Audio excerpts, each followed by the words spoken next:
It's November already. I really like November. I think November is a lesbian.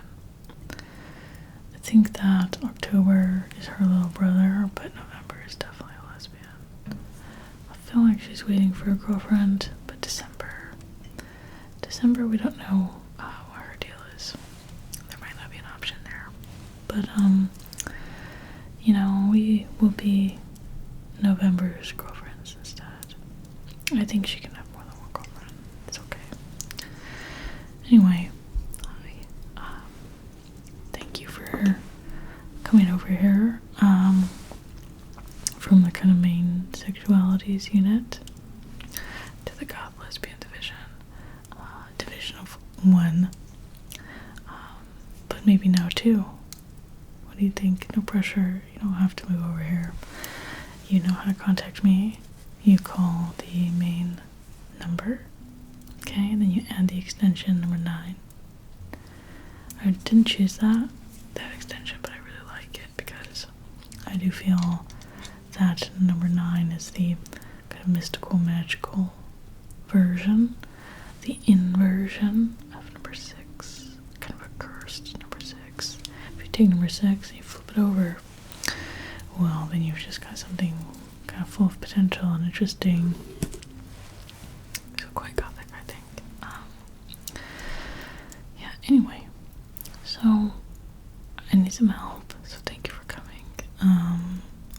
I am trying to get everything sorted and kind of organized and categorized, but essentially, I would like to organize our POV, and maybe you can help me with that. I would say, maybe help me out. So it's nice and toasty in here, and you've got your coffee, and I've got my coffee, and I thought perhaps maybe we could discuss some things about lesbianism, but about Gothic lesbianism, and maybe I can tell you what I'm thinking, and then we can talk a little bit about it. Yeah? Okay. This discussion might take a little bit. You might have to come back other days. Like, you don't have to, but you can. But you probably should. Alright. Should we talk about it? Yeah, so pretty much I've got some digital things, I've got some stuff on paper. I'm just trying to collect everything, So, how about this? There's pretty much 4, from what I can tell, kind of main things that I want to mention about Gothic lesbianism. So, these are the 4, and then we can talk about them. So, essentially, are you taking notes? Yes. Very good, very professional. I will rate you highly. 5 out of 5 so far. We'll see how you continue. So, writing this down. Number 1, I think that lesbianism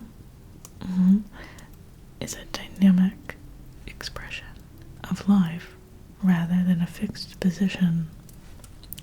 Okay, so this expressional nature has probably driven the use of the word sapphic, but I hope to rescue the term lesbian from the clutches of the biology police, the gender auditors and bureaucrats, bringing it back into the realm of beauty to take its place next to saphic-ness. Okay, so that's a lot, right? We're trying to condense that into a single statement, a single but this is what we have. Okay, number 2, that lesbianism and sapphic desires prominent feature is yearning and entwinement.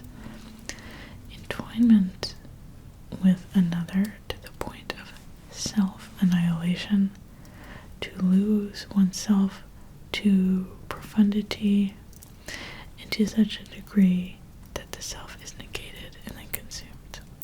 This is why the primary features of lesbianism involve the feminine, the lunar, the unconscious.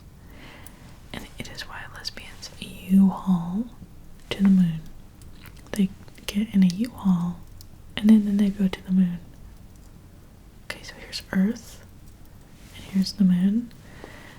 Lesbians will leave Earth and they go way up to the moon. Which brings me to point number 3. That because lesbians tend to U-haul to the moon and collapse upon a return to Earth, or maybe that feature, it arises from the tension between the archetypal fantasy-driven desire and real-life contexts. Okay, you getting all this down.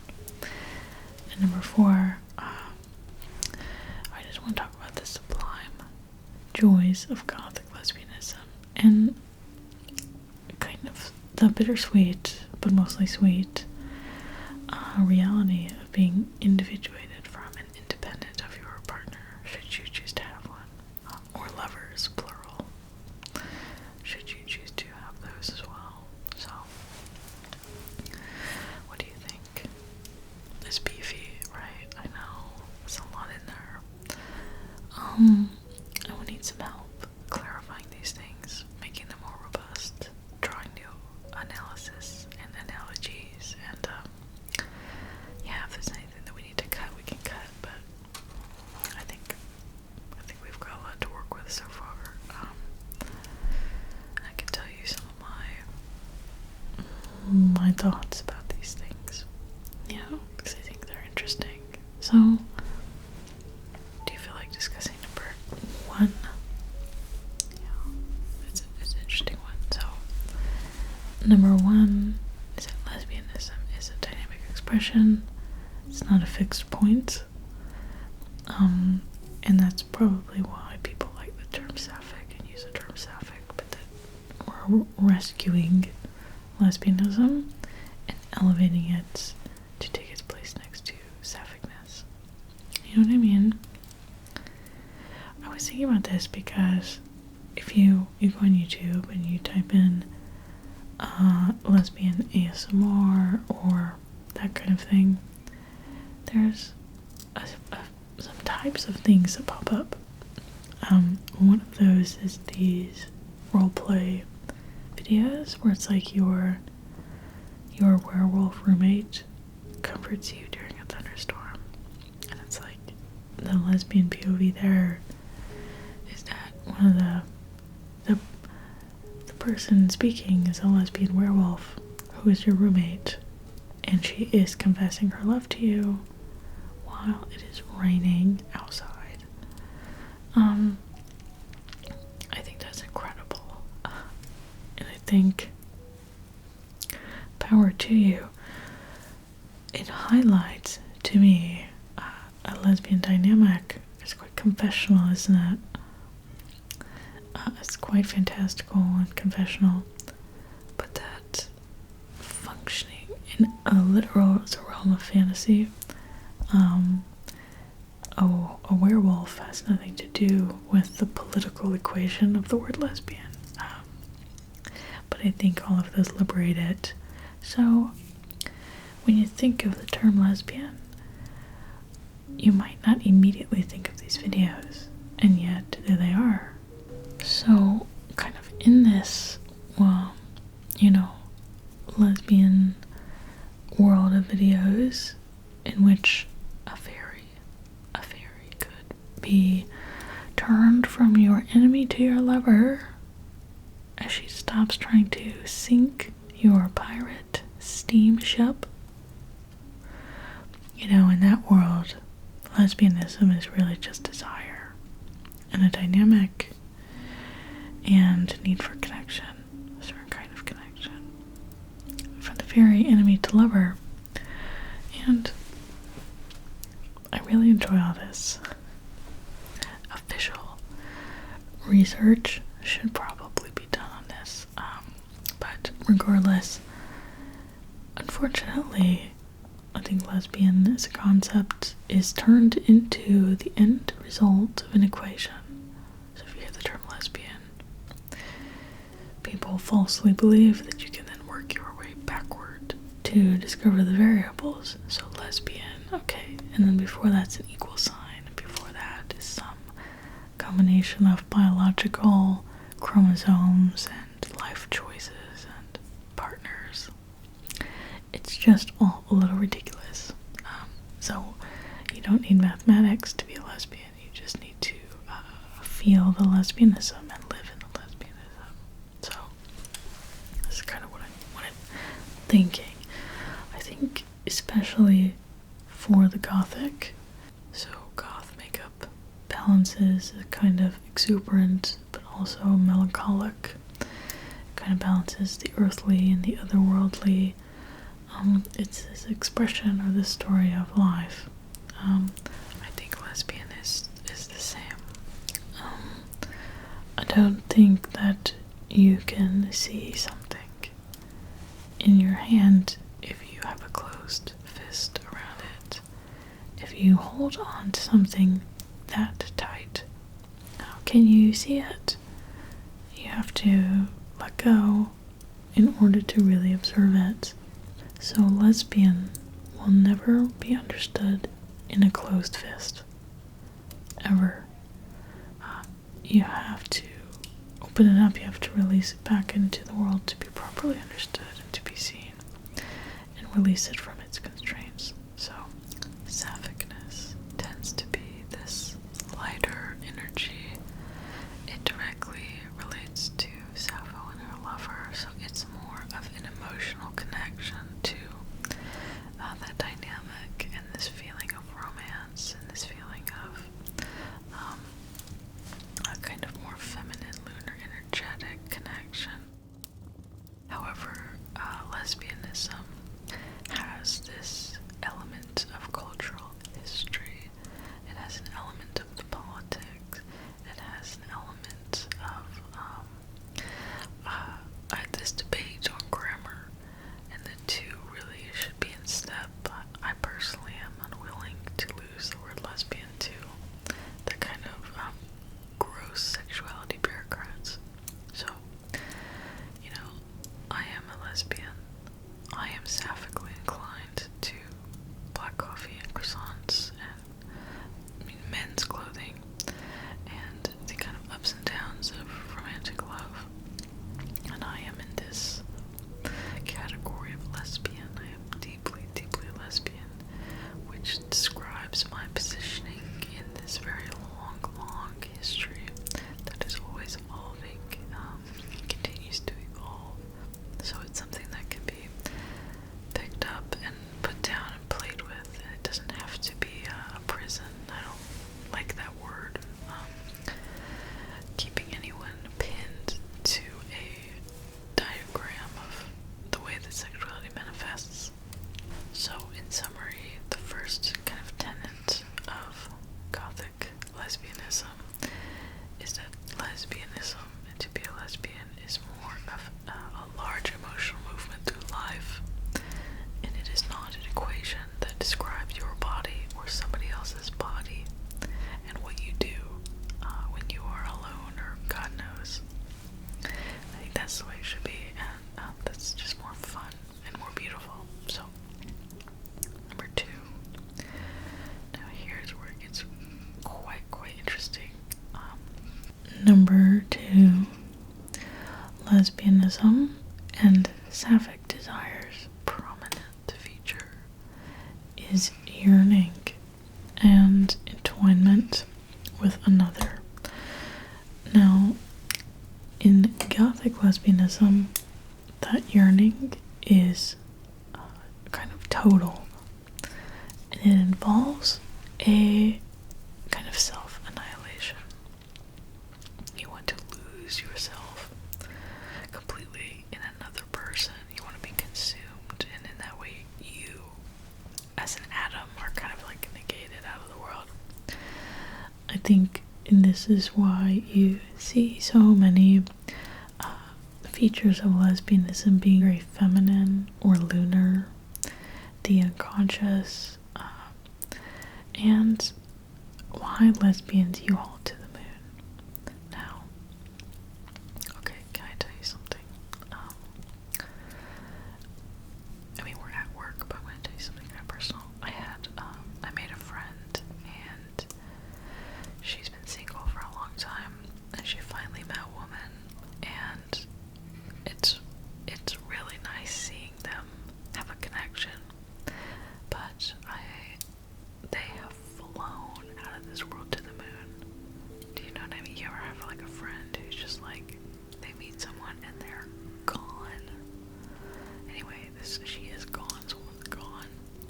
And here's the thing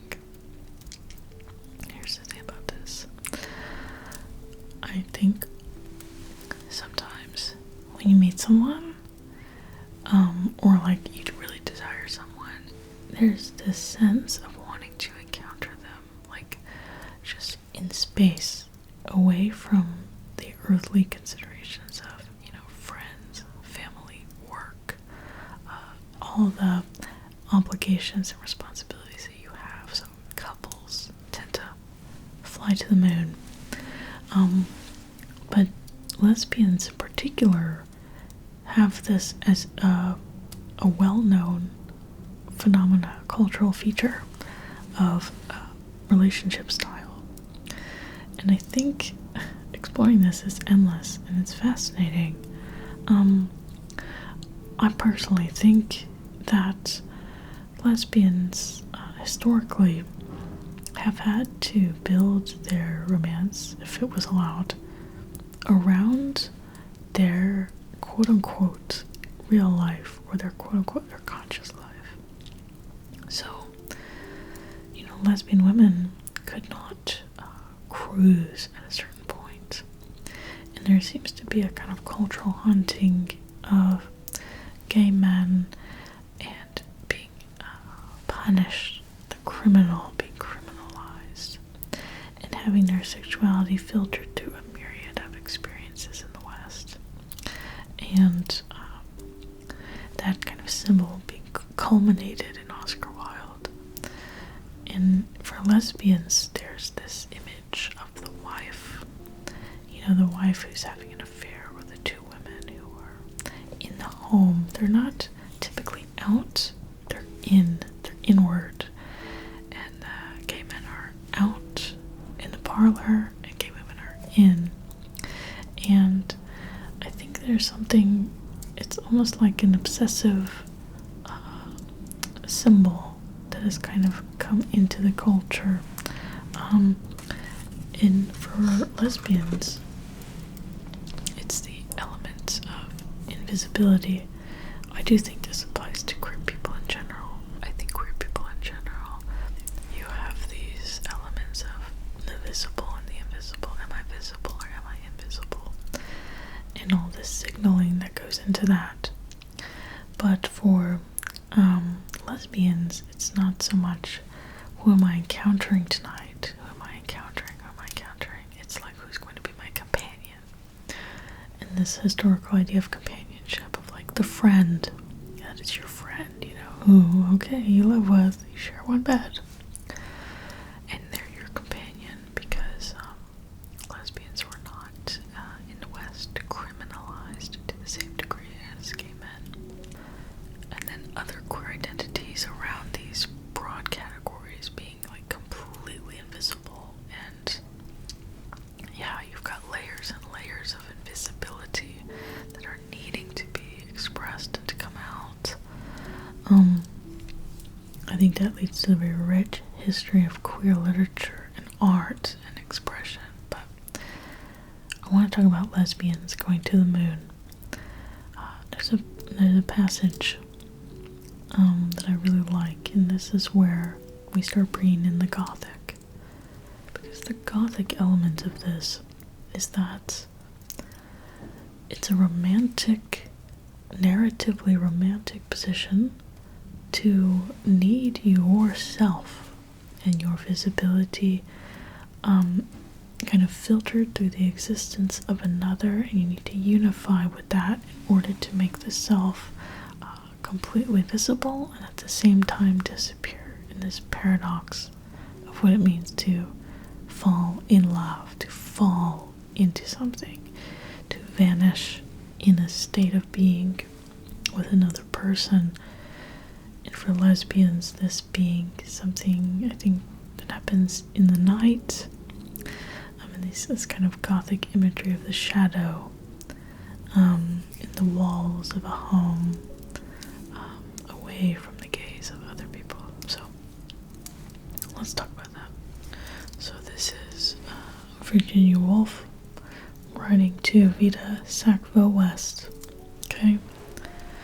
And Virginia Woolf says, "Look here, Vita, throw over your man, and we'll go to Hampton Court and dine on the river together, and walk in the garden in the moonlight, and come home late, and have a bottle of wine, and get tipsy. And I'll tell you all the things I have in my head that won't stir you by day, only by dark on the river." Saucy, huh? So, by dark on the river, she's asking her to throw over her man. So ditch your day wear, your daily life, and to unify at night, and to say things that cannot be expressed and received in the day. It can only exist in the shadow, in the dark, by the river. That sentiment, if that's not Gothic, I don't know what is, because it is about the expression of the unconscious in the actual dark, away from the constraints of the real world. It is a pure space of connection and fantasy with another woman. So, in Gothic lesbianism, there's a strong element of the dream, the private moment, the shadow, and we all want to go to the moon, right? Like, it's a wonderful thing to be in love on the moon and forget Earth for a while, and to just forget ourselves. The longing for that can be almost painful or just painful. Gothic lesbianism. Okay, that brings me to point number 3. Okay, are you writing this down? Are you writing "you all to the moon"? Number 3. Because lesbians, or not because, the fact that you all lesbians like to take off to the moon, sometimes they collapse upon their return to Earth. Really collapse. And I think that collapse, that dynamic of the kind of fantasy and then a collapse, it kind of arises from the tension between this kind of archetypal, fantasy-driven desire and real-life contexts. I think we've all been there. Saying you have a crush on someone, and it's very ideal, and then some interaction with them, something happens, and it is just deflated like a souffle, and your little souffle of longing is just, and if I could feel sad, I could feel sad. So something that I see often in couples who go to the moon is that there is maybe a well-meaning tendency to then try and recreate the conditions of that on Earth. So that's when you see the partner who has to bring their significant other to everything. They're bringing them to everything. And they can't be alone with their friends. And they start to kind of disappear from their obligations. And they're no longer standing alone. That entwinement, which is so satisfying on an archetypal, fantastical level, begins to become oppressive and complicated and can be negative. And to lose yourself in love can feel so good. But then to really lose yourself in a relationship over years is not good. And it can feel like too much. Because now you're both not lost in love. You are lost in a dynamic with two people. You are now lost in another human being and not in a state. So I do see sometimes couples that go to the moon and I have serious concerns and I think, oh no, I hope that they will survive the return journey back into real life. And sometimes you can tell that they will not by the way they go to the moon. But that's maybe a whole nother anthropological, psychological assessment needed for that. But okay, yes. So lesbians U-hauling to the moon and collapsing. I was actually speaking with somebody about this, and she had the opinion. She is a lesbian, and she believes that it's because when we're younger, this is part of it, that because when we're younger, you can, like I remember going to school, and at a certain point, girls my age just started becoming interested in boys. And some of them, the kind of special chosen ones, got to have relationships. And then there was this other group of boys and girls being completely invisible, just being like, oh, and longing. And when you're kind of alone, it creates this longing and this real sense of like, is there something wrong with me? It creates some self-esteem considerations where, you don't have to just be gay to experience that. You can just, after a while, you're like, oh, why don't I have a boyfriend or girlfriend or a partner? Whatnot. I think, so this person was telling me, she thinks it's because, or that lesbians U-haul, because when we're younger, it's more likely that we didn't have many relationships, and we didn't get to have many encounters, even flirtatious encounters, and we didn't get to be accepted and rejected in this cycle that sometimes our heterosexual peers do. And so that because you don't learn that there's cycles to things and boundaries to things, and that there will be somebody else, that lesbians tend to put a lot of weight on the first person that gives them attention, or just even someone else who is a lesbian, because that part of you is so invisible that it doesn't take much to make it real. And when you see another lesbian, there's something about it that's like, hello?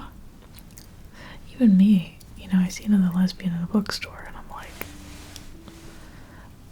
just somebody who looks queer, but if I know someone's a lesbian, I'm like, and you can tell because there's something about bookstores.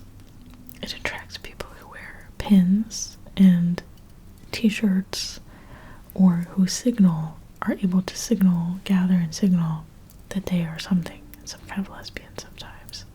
If I see a person who has some flag or signaling that they are lesbian, they immediately have my attention. And it's not like, oh, I want to romance with you, but my attention is more like, hello,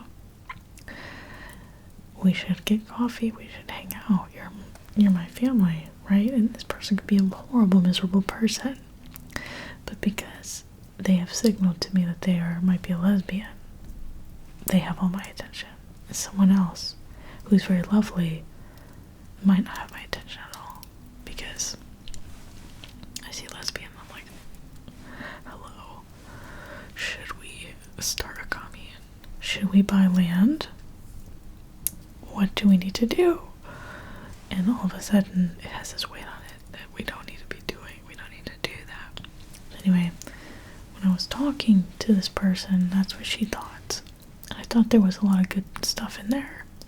And it made me think about when you're invisible, for a long time, or you don't feel seen, when you do feel seen in some way, even just mirrored, oh, I also have this sexual identity. Just having that mirror is enough to be like, and have that desire mechanism kick in where you start building a fantasy.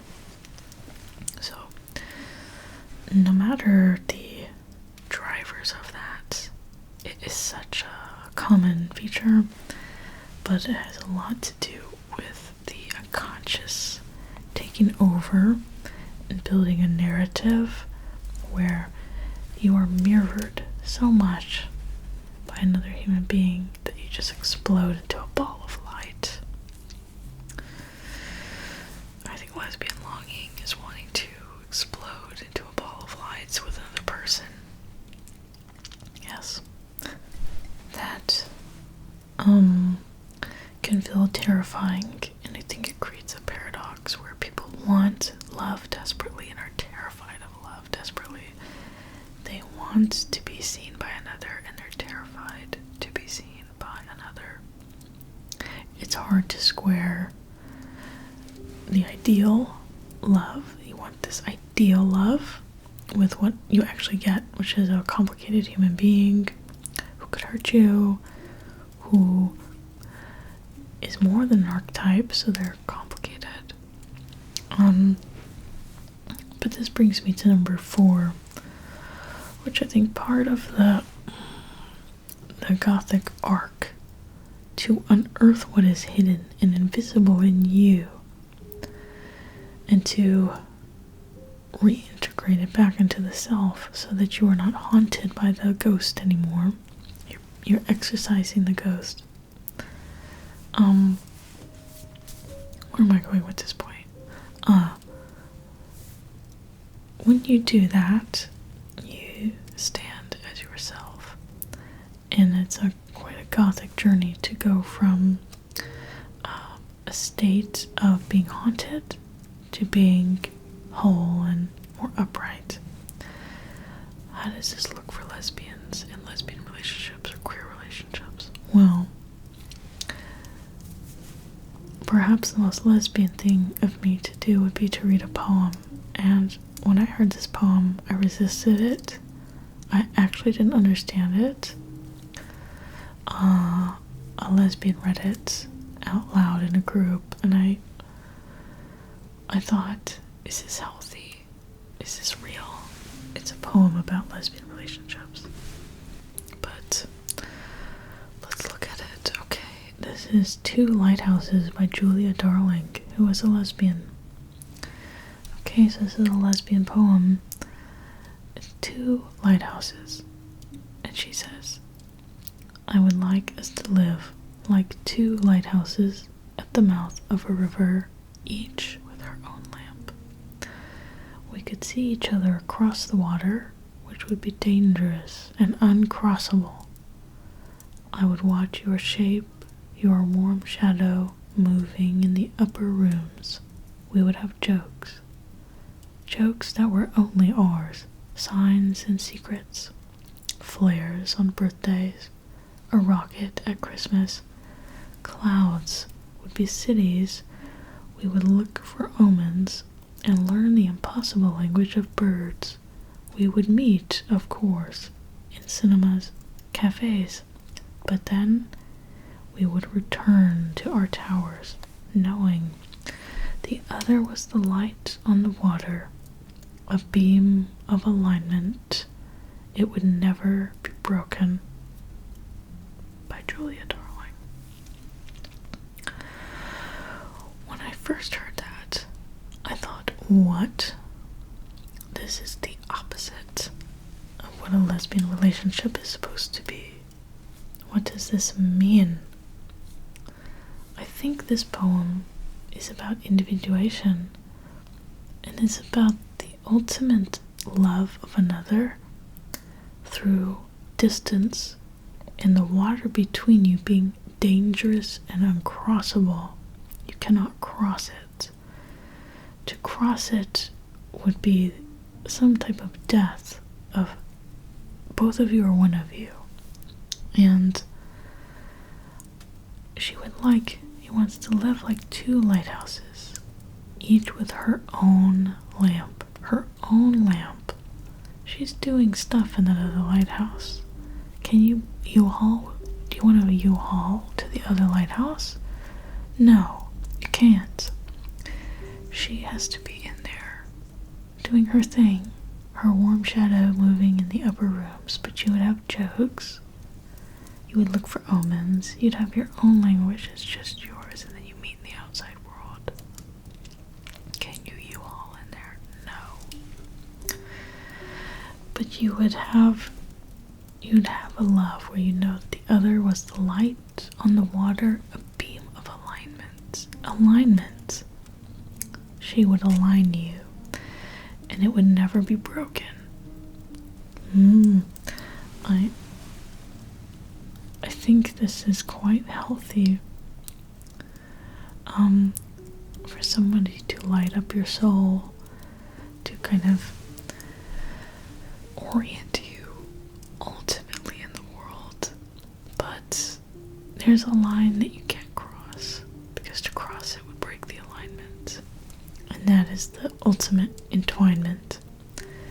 So this presents to me another romantic picture of lesbianism, where you must be okay with a certain kind of existential solitude that is wrapped in love and safety. So this other person helping you align, making you safe, but you can't cross the water, and she can't be you for you, and you can't be her for her. You build something between you, but you stand as your own lighthouse, and she stands as hers. And I think part of the joy of lesbianism and the joy of just being in the world is to be your own lighthouse. So when you encounter that person who can be, that alignment, they are their own things, and you can watch and just be in complete awe of this human being in their own world, making life happen and doing things, and you give attention to yours, and you can build something beautiful between you and the world. But you must always be upright, and you cannot lose yourself in another, and you cannot cross the water. You must stay there and make something beautiful together. I love this poem. I think I understand this poem now, and I resonate with this. And I think it alleviates, it creates a kind of a new pain of that if you have that entwinement, losing yourself fantasy, it must be released into the realism of complex human relationships.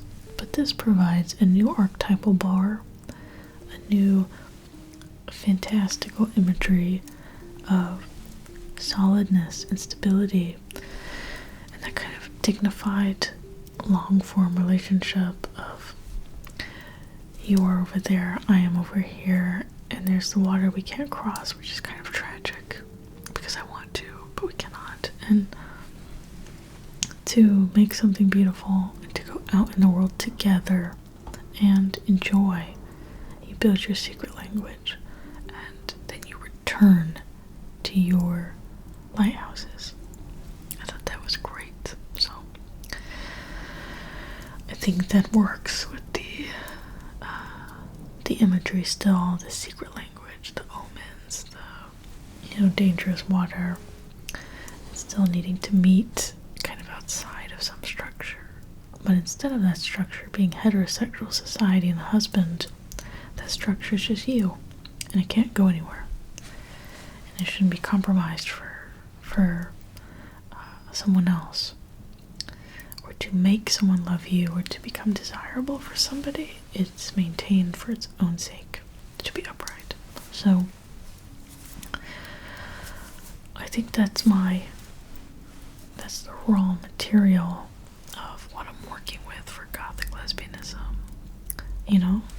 It's that lesbianism is this large gesture in life it is saphic-ness. It involves aesthetic considerations. It's a lived history. It's creative. It is not a mathematical equation about your chromosomes in your body. That, I think, lesbianism involves this kind of yearning and this desire to be consumed. That there's tension, real tension, between wanting to disappear to the moon with someone else and what it means to live on Earth.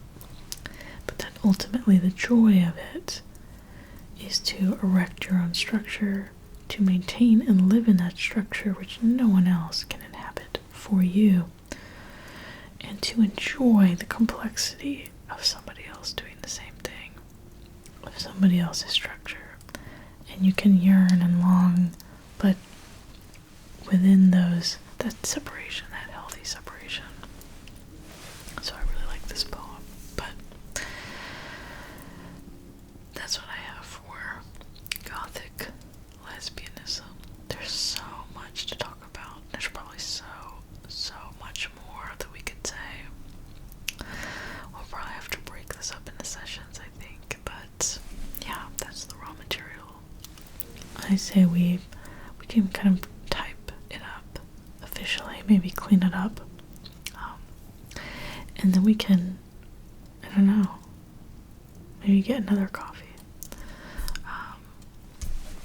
Yeah, I don't think the work is ever done. I don't think there's a final conclusion to be drawn about any of this. It's just exploration. Kind of building a scheme of the world, our worldview. So, anyway, that's it. We should probably get some snack, because we've been here a while, but what do you think?